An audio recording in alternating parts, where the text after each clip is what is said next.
ಮೋದಿ ಸರ್ಕಾರದ ಅತಿ ದೊಡ್ಡ ಕಾರ್ಯಾಚರಣೆ 26 ವರ್ಷದಿಂದ ಪರಾರಿಯಲ್ಲಿದ್ದ ಆರ್ಥಿಕ ಅಪರಾಧಿ ಮೋನಿಕಾ ಕಪೂರ್ ಲಾಕ್ ಆಗಿದ್ದಾರೆ.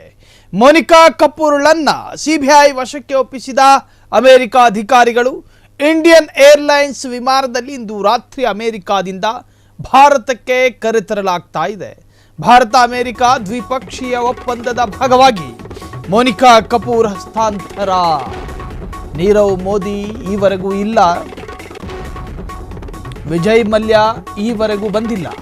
ಆದರೆ ಮೋನಿಕಾ ಕಪೂರ್ಳನ್ನ ಸಿಬಿಐ ವಶಕ್ಕೆ ಪಡೆದು ಅಮೆರಿಕ ಈಗ ಭಾರತಕ್ಕೆ ಕರೆತರ್ತಾ ಇದೆ.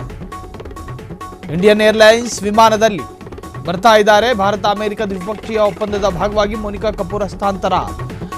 ಮೋದಿ ಸರ್ಕಾರದ ಅತಿ ದೊಡ್ಡ ಕಾರ್ಯಾಚರಣೆ ಇದು. ದೊಡ್ಡ ಆರ್ಥಿಕ ಕಳ್ಳರನ್ನ ಹಿಡ್ಕೊಂಡು ಬರ್ತಾ ಇದ್ದಾರೆ. ಮೋದಿ ಸರ್ಕಾರದ ಅತಿ ದೊಡ್ಡ ಕಾರ್ಯಾಚರಣೆ.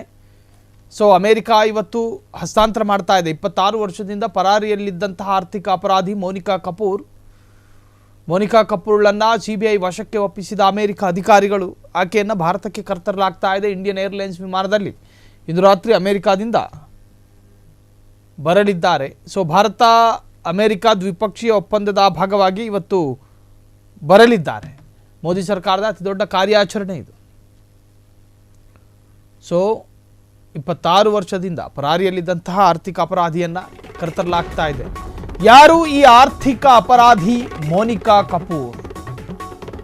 ಆಭರಣ ವ್ಯಾಪಾರದ ವಿಚಾರವಾಗಿ 1999ರಲ್ಲಿ ನಕಲಿ ಪತ್ರ ತಯಾರಿಸಿ ಉದ್ದಿಮೆಗೆ ಬೇಕಾದ ಕಚ್ಚಾ ವಸ್ತುಗಳನ್ನು ಸುಂಕ ಇಲ್ಲದೆ ಆಮದು ಮಾಡಿಕೊಳ್ಳಲು ಲೈಸೆನ್ಸ್ ಪಡೆದಿದ್ರು. ಈ ನಕಲಿ ಪತ್ರ ಉಪಯೋಗಿಸಿ ಬಿಸ್ನೆಸ್ ಮಾಡ್ತಿದ್ದ ಮೋನಿಕಾ ಕಪೂರ್ ಅಧಿಕಾರಿಗಳಿಗೆ ವಿಷಯ ಗೊತ್ತಾಗುತ್ತಲೇ ಅಮೆರಿಕಾಗೆ ಮೋನಿಕಾ ಕಪೂರ್ ಎಸ್ಕೇಪ್ ಆಗಿದ್ರು.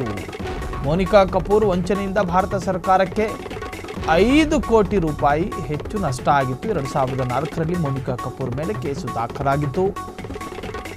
ವಿಚಾರಣೆಗೆ ಬನ್ನಿ ಎಂದು ಮೋನಿಕಾ ಕಪೂರ್ಗೆ ಹಲವು ಬಾರಿ ಸಮನ್ಸ್ ಇಶ್ಯೂ ಮಾಡಿದರೂ ಕೂಡ ಮೋನಿಕಾ ಕಣ್ಮರೆಯಾಗಿದ್ದು. 2010ರಲ್ಲಿ ಮೋನಿಕಾ ಕಪೂರ್ ಹಸ್ತಾಂತರಿಸಿ ಎಂದು ಅಮೆರಿಕಾಗೆ ಭಾರತ ಕೇಳಿಕೊಂಡಿತ್ತು.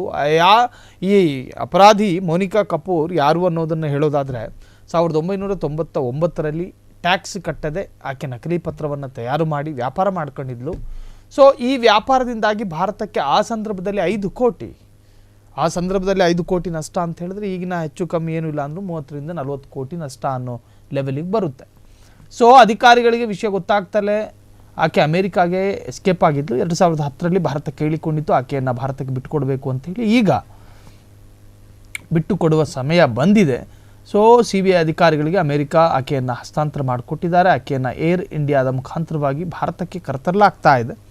ಇನ್ನು ಅದಕ್ಕೆ ಸಂಬಂಧಪಟ್ಟಂಥ ದಂಡ, ಇನ್ನು ಅಷ್ಟು ನಷ್ಟಗೊಳಿಸಿದ ಅಷ್ಟು ಹಣವನ್ನು ಹಸ್ತಾಂತರ ಮಾಡಿದರೆ ಕಾನೂನು ಪ್ರಕ್ರಿಯೆಯ ಭಾಗವಾಗಿ ಆಕೆಗೆ ಬಿಡುಗಡೆ ಭಾಗ್ಯವೂ ಕೂಡ ಸಿಗುತ್ತೆ. ಅದು ಕೂಡ ಕಾನೂನಿನಲ್ಲಿರ್ತಕ್ಕಂತಹದ್ದು. ಇನ್ನು ಇದಕ್ಕೆ ಜಾರಿ ನಿರ್ದೇಶನಾಲಯ ಏನು ಹೇಳುತ್ತೆ ಅಥವಾ ಸಿಬಿಐ ಏನು ಹೇಳುತ್ತೆ ಎನ್ನುವಂತಹದ್ದೇ ಇರುವಂತಹ ಪ್ರಶ್ನೆ. ಕ್ಷಣ ಕ್ಷಣದ ಸುದ್ದಿಗಳಿಗಾಗಿ ಫ್ರೀಡಂ ಟಿವಿ ಸಬ್ಸ್ಕ್ರೈಬ್ ಮಾಡಿ, ಲೈಕ್ ಮಾಡಿ ಹಾಗೂ ಫಾಲೋ ಮಾಡಿ. ಹೊಸ ಸುದ್ದಿಗಳ ನೋಟಿಫಿಕೇಶನ್ಗಾಗಿ ಬೆಲ್ ಐಕಾನ್ ಮೇಲೆ ಕ್ಲಿಕ್ ಮಾಡಿ.